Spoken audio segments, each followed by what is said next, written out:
Hello guys, welcome back to the channel, and this today's tutorial I'll be showing you how to remove collaborators access from shared Google Drive.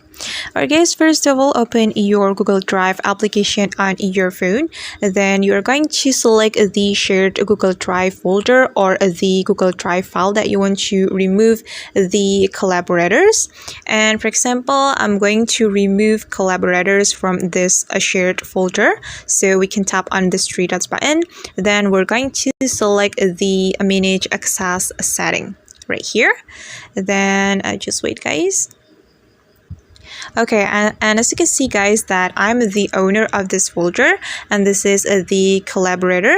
And if you want to remove the collaborator access, you can simply click on the collaborator account like this, then you can click on remove. Okay, and just wait for a moment. Okay, and now the collaborator access has been removed from our shared Google Drive, and that's how we can remove the collaborator access from our Google Drive. I hope this tutorial will be helpful for you. Thank you so much for watching. If you found this tutorial useful, don't forget to hit the like button, leave your comments, and also subscribe to this channel. See you on the next video.